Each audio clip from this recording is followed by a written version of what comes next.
پورا کا پورا قرآن پاک ایک صحیفہ ہدایت ہے اور ہماری رہنمائی اور پیشوائی کے لیے اللہ تبارک و تعالیٰ نے اسے ہمارے پیارے آقا و مولا حضرت محمد مصطفیٰ صلی اللہ علیہ وآلہ وسلم کے قلب اطہر پر نازل فرمایا، اور ان قرآنی ہدایات کے اندر ایک طرف دنیا کی زندگی کی بہتری، خوشحالی اور سکون ہے، تو دوسری طرف جب یہ دنیا کی زندگی اپنے اختتام کو پہنچے گی تو آخرت کے اندر بھی اللہ تبارک و تعالی اپنے ان بندوں کو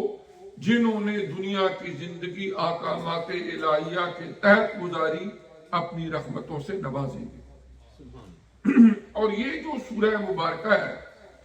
اس کے اندر اللہ تبارک و تعالی نے کچھ ایسی ہدایات ہمیں ارشاد فرمائی ہیں کہ جن کا تعلق ہماری روٹین لائف سے ہے۔ اس میں اللہ تعالیٰ کے حقوق اور اللہ تعالیٰ کے بندوں کے حقوق دونوں کا ذکر کیا گیا ہے۔ پہلے اس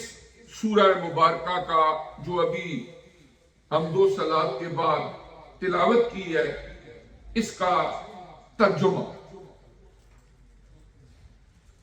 اصل میں یہ سورہ مبارکہ جو لوگ آخرت کے دن کو جھٹلانے والے ہیں، یوم آخرت پر اعتقاد نہیں رکھتے، ان کے لیے نازل ہوئی، لیکن اہل ایمان کو بھی اس کے اندر بتا دیا گیا کہ وہ لوگ جو آخرت کے دن کو جھٹلانے والے ہیں، اگر وہ ایسی حرکتیں یا ایسے کام کرتے ہیں اور ان کے لیے اگر اس کا یہ وبال ہے تو یقینی طور پر جو لوگ صاحب ایمان ہیں انہیں ایسے گناہوں سے ہر ممکن بچنے کی کوشش کرنی چاہیے۔ اب ارشاد فرمایا گیا، پہلی جو آیت کریمہ ہے اس سورہ مبارکہ کی، اس میں فرمایا گیا کہ اَرَأَيْتَ الَّذِي يُكَذِّبُ بِالدِّينِ، آپ نے دیکھا ہے اس کو جو جھٹلاتا ہے یوم الدین، یعنی انصاف والے دن کو، دین کو جھٹلاتا ہے۔ دین سے مراد یہاں پر یوم حساب، کہ ہم نے اللہ کی بارگاہ میں پیش ہونا ہے اور وہاں پر اللہ تبارک و تعالی جزا و سزا دیں گے۔ تو کیا ایسے شخص کو آپ نے دیکھا ہے کہ جو روز جزا و سزا کو جھٹلاتا ہے؟ پھر فرمایا فَذَلِكَ الَّذِي يَدُعُّ الْيَتِيمَ، فرمایا یہ وہ شخص ہے جس کا آخرت پر ایمان نہیں ہوتا۔ پہلی چیز وہ یتیموں کو دھکے دیتا ہے، وہ شخص جو یتیموں کو دھکے دیتا ہے۔ وَلَا يَحُضُّ عَلَىٰ طَعَامِ الْمِسْكِينِ، اور محتاج اور غریب لوگوں کو کھانا کھلانے کی تاکید نہیں کرتا، اور اس پر عمل بھی نہیں کرتا کہ معاشرے کے جو لوگ غریب ہیں، محتاج ہیں، بھوکے ہیں، ان کو کھانا وہ نہیں کھلاتا وسائل ہونے کے باوجود۔ اس کے بعد فرمایا فَوَيْلٌ لِّلْمُصَلِّينَ، پھر خرابی ہے ان نمازیوں کے لیے، کہ یہاں پر منافقین کا ذکر کیا، الذین هم عن صلاتهم ساہون، جو اپنی نمازوں میں کوتاہی کرتے ہیں، الذین هم یراؤون، وہ جو دکھاوے کے لیے نماز پڑھتے ہیں، جو دکھاوا کرتے ہیں، وَيَمْنَعُونَ الْمَاعُونَ، اور جو چیز عام استعمال کی کوئی ان سے مانگ لے عاریتاً عارضی طور پر، وہ بھی انکار کر دیتے ہیں کہ میں نے نہیں دینی. یعنی محلے داری میں ایک گھر کی چھوٹی چھوٹی چیزیں جو استعمال کی ہوتی ہیں، کسی کو ضرورت پڑ گئی، اس نے مان لی کہ عاریتاً مجھے یہ چیز دے دو، تو انکار کر دیتے ہیں کہ ہم نے نہیں دینی. یہ اس سورہ مبارکہ کا ترجمہ ہے. اب یہاں اس سورہ مبارکہ کے اندر جو اللہ تبارک و تعالی نے ہدایات ارشاد فرمائی، پہلے نمبر پر انسان کی دنیا کی زندگی کی بہتری تب آتی ہے جب اس کو آخرت کی جزا و سزا کی فکر ہو. وہ اپنے آپ کو گناہوں سے بچاتا ہے، وہ اپنے آپ کو لوگوں کی دل آزاری سے بچاتا ہے، وہ اپنے آپ کو اللہ کی ناراضگی سے بچاتا ہے، وہ اپنے آپ کو اللہ کے نبی کی ناراضگی سے بچاتا ہے، اس لیے کہ اس کا یقین اعتقاد ہوتا ہے کہ عنقریب وہ وقت آنے والا ہے کہ میں نے اللہ کے حضور پیش ہو کے اپنے سارے اعمال کا، عقیدے کا،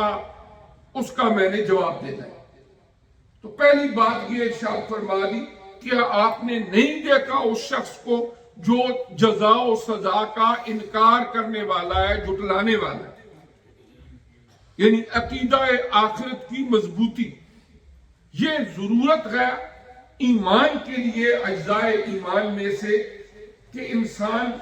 جب آخرت پر عقیدہ مضبوط ہوتا چلا جاتا ہے تو پھر دنیا کی زندگی کے اندر کوتاہیاں کم ہوتی چلی جاتی ہیں، دل کے اندر توبہ و استغفار کا جذبہ پیدا ہوتا ہے،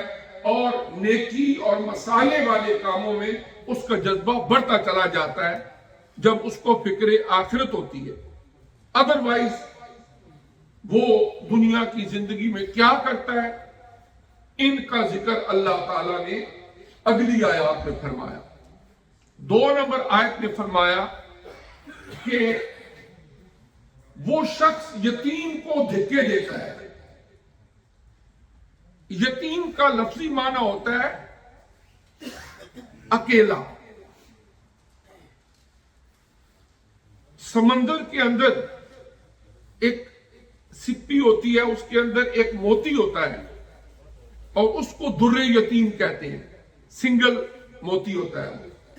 یتیم کا مطلب ہوتا ہے جو تنہا رہ جائے، اس کو یتیم کہا جاتا ہے. لیکن اسلامی شریعت کے اندر وہ بچہ کہ بلوغت سے پہلے جس کے والد کا سایہ والدین کا سایہ سر سے اٹھ جائے، خصوصاً والد کا سایہ سر سے اٹھ جائے، اس کو کہا جاتا ہے یہ یتیم ہے. حضور نبی کریم رؤوف الرحیم صلی اللہ علیہ وآلہ وسلم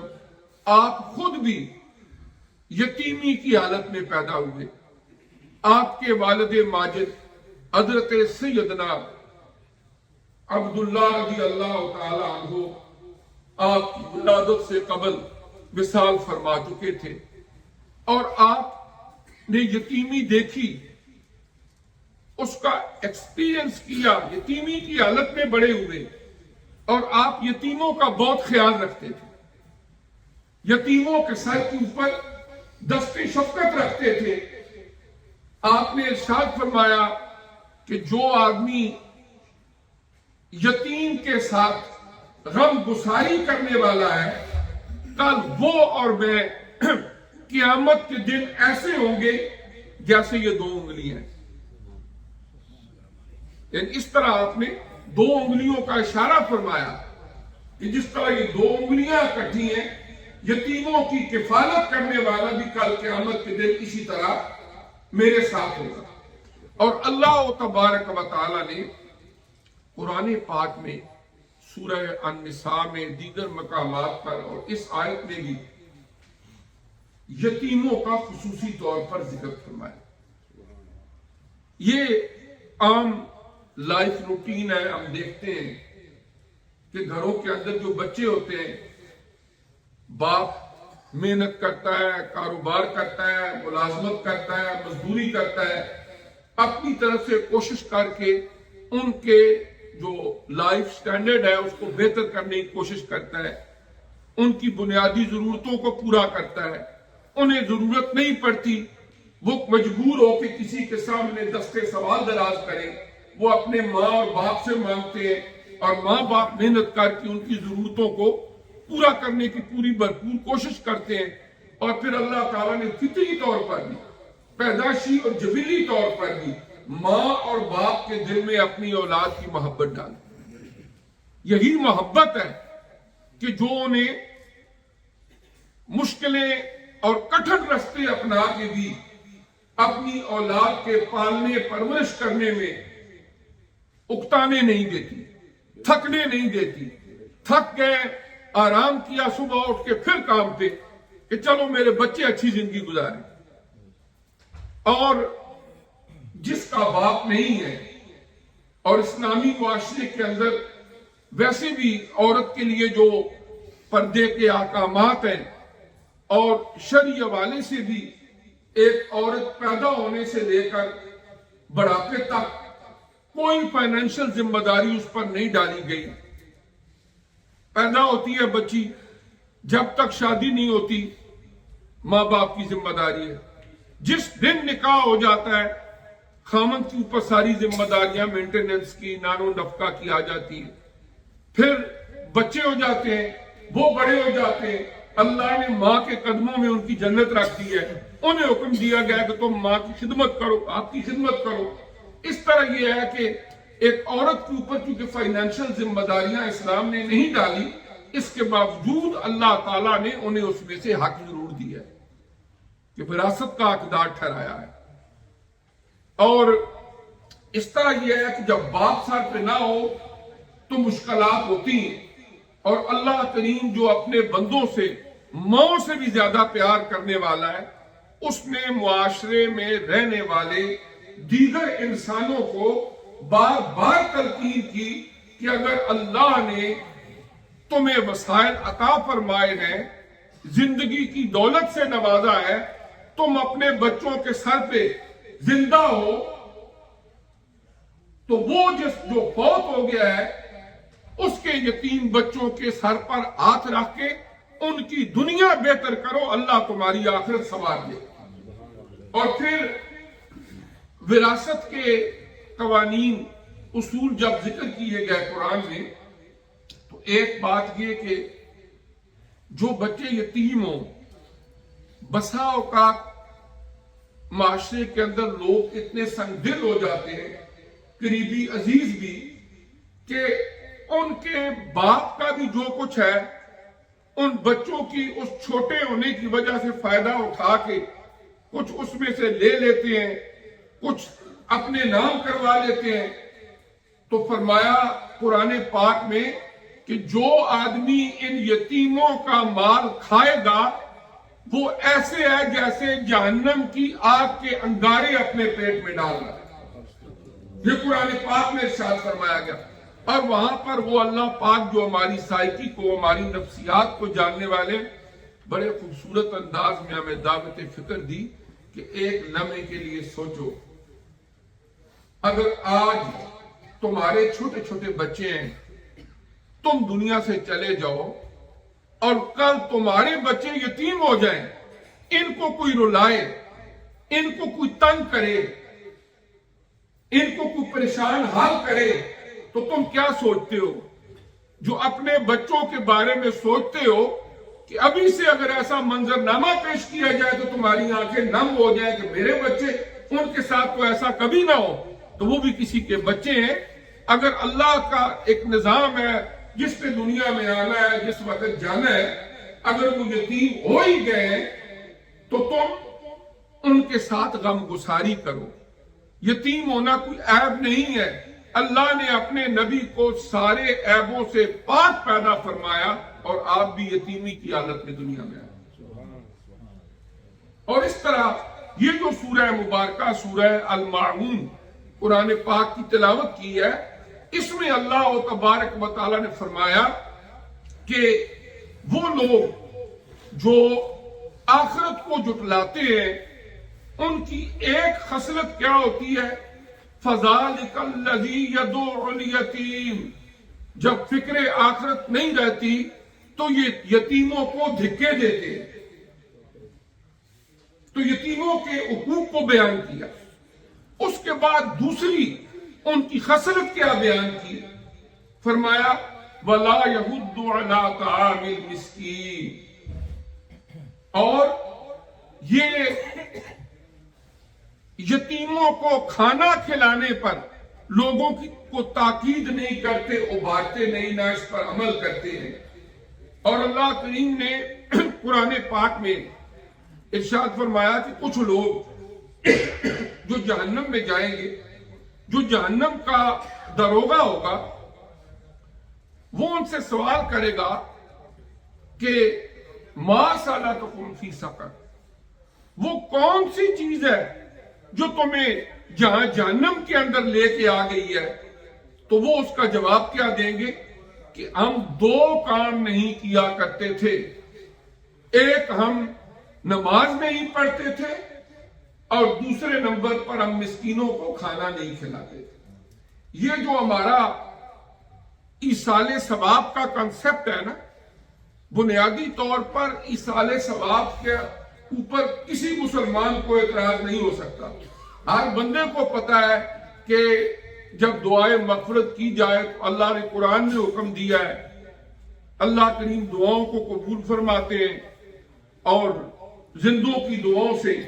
جو فوت شدہ ہے ان کو اللہ پاک نفع پہنچاتے ہیں۔ نماز جنازہ اس کی سب سے بڑی دلیل ہے۔ بندہ دنیا سے چلا گیا، ہم کھڑے ہو کر جنازہ کس لیے پڑھ رہے ہیں؟ اگر اس کو فائدہ ہی کوئی نہیں تو پھر کیا مقصد جنازہ پڑھنے کا؟ ایصال ثواب تو قرآن پاک کی آیات بھری پڑی ہیں، اور اس میں سے ایک چیز غرباء اور مساکین کو کھانا کھلا کے اس کا ثواب ان کو پہنچانا، یہ بھی ایصال ثواب کی ایک بہت عام قسم ہے۔ البتہ جب کچھ ٹریڈیشنز اور احوال و واقعات ایسے ہو جاتے ہیں کہ اس میں غریبوں کا درمیان میں سے بالکل نکال ہی ان کو دیا جاتا ہے، اور حکم تو یہ تھا کہ مسکینوں کو کھانا کھلاؤ، غریبوں کو کھانا کھلاؤ، اپنے عزیز و اقارب اگر آئے ہیں وہ بھی مہمان نوازی کے طور پر ان بھی کو بھی کھلائیں، لیکن زیادہ ثواب کیا ہوتا ہے؟ مساکین اور غرباء کو کھانا کھلایا جائے۔ اگر مساکین اور غرباء کو اس میں سے مائنس کر دیا جائے اور صرف کھانا کھلانا، اس میں بھی سارے وہ لوگ جو ویل آف ہوں، تو اعتراض اس پر ہوتا ہے کہ تم نے مسکینوں اور غریبوں کو کیوں درمیان سے نکال دیا ہے۔ تو لہٰذا جب ہم ایصال ثواب کی کوئی ایسی مجلس کا اہتمام کہیں پر کریں، وہاں پر جو لوگ محتاج ہوں، زیادہ سے زیادہ ان لوگوں کو بھی اس میں شامل کرنا چاہیے، اور تاکہ جو کھانا کھلانے کا حقیقی ثواب ہے وہ ان کو ملے۔ تو اللہ تبارک و تعالیٰ نے یہاں بھی یہ فرمایا کہ وہ یتیموں کو، مسکینوں کو کھانا نہیں کھلاتے۔ مسلم شریف کی ایک حدیث ہے، حضور صلی اللہ علیہ وآلہ وسلم نے ارشاد فرمایا، جو شخص کسی مومن کی کوئی دنیاوی مشکل دور کرے گا، اللہ کریم قیامت کی سختیوں میں سے اس کی سختی کو دور کرے گا، اور جو دنیا کی زندگی میں کسی تنگ دست اور پریشان حال کے لیے سہولت مہیا کرے گا، اللہ تعالیٰ دنیا اور آخرت میں اس کو سہولت دے گا۔ اور جب کوئی بندہ اپنے بھائی کی مدد میں لگا رہتا ہے، اللہ تبارک و تعالیٰ اس کی نصرت اور مدد فرماتے۔ یہ صحیح مسلم شریف کی حدیث مبارکہ ہے، اور بخاری اور مسلم دونوں میں یہ حدیث موجود ہے کہ حضور نبی کریم علیہ السلام کی بارگاہ میں ایک سوال کیا گیا کہ یا رسول اللہ صلی اللہ علیہ وسلم، ای العمل افضل، کہ اعمال میں سے کون سا عمل زیادہ افضل ہے؟ آپ نے فرمایا، لوگوں کو کھانا کھلانا اور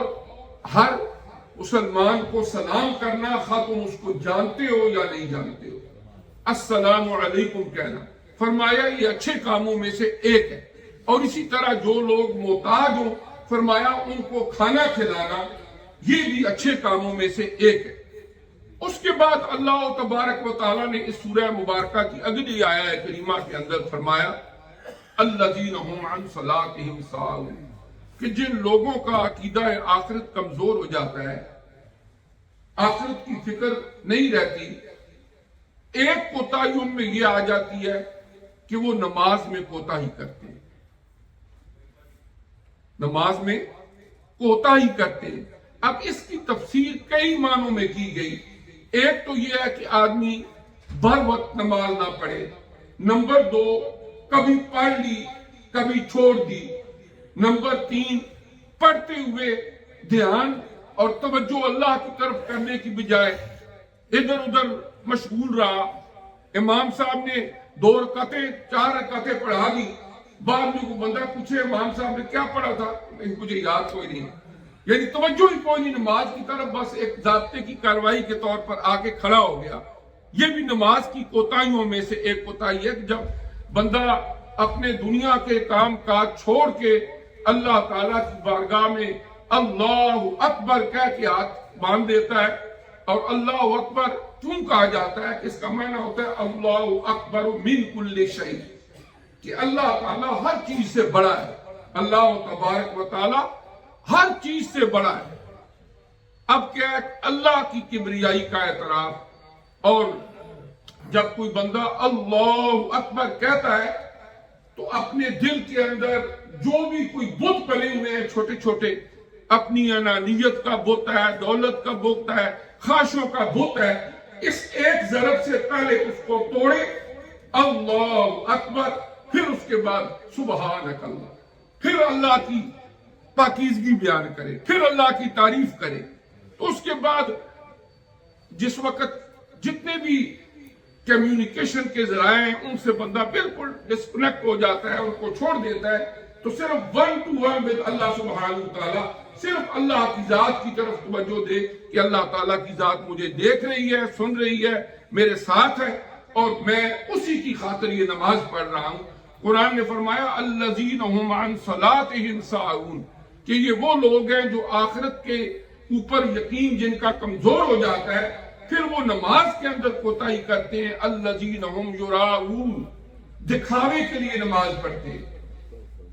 اس لیے کہ لوگ کہیں یہ نمازی ہے، لوگ کہیں، اس کو حدیث مبارکہ کے اندر شرک خفی کہا گیا ہے۔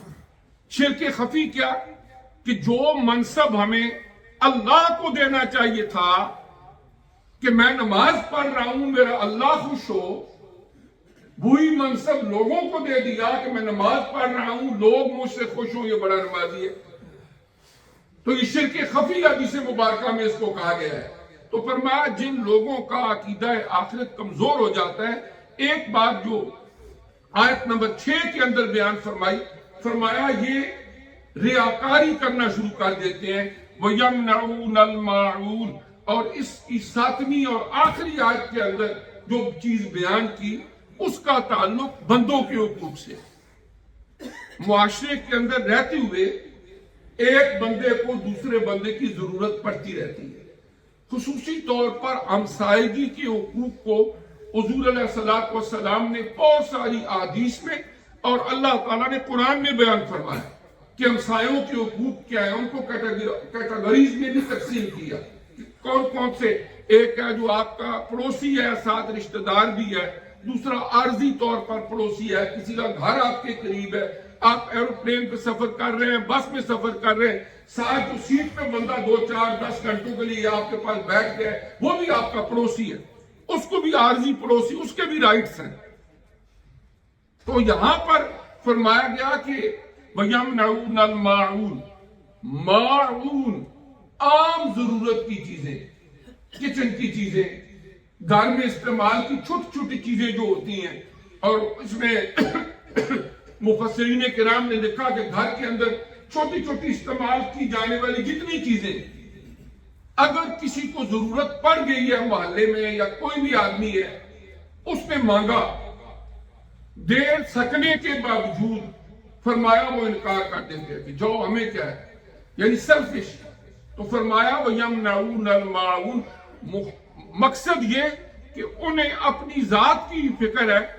دوسرے کی کسی مشکل کے اندر ان دوسرے انسانوں کے لیے آسانیاں پیدا کرنا ان کے دل و دماغ کے اندر یہ نہیں ہے، جبکہ اللہ تبارک و تعالی نے قرآن عزیز کے اندر فرمایا کہ تم جہاں اللہ کے حقوق کو ادا کرتے ہو وہاں معاشرے کے اندر رہتے ہوئے جو تمہارے دوست، جو تمہارے محلے دار، جو تمہارے رشتہ دار، بلڈ ریلیشن،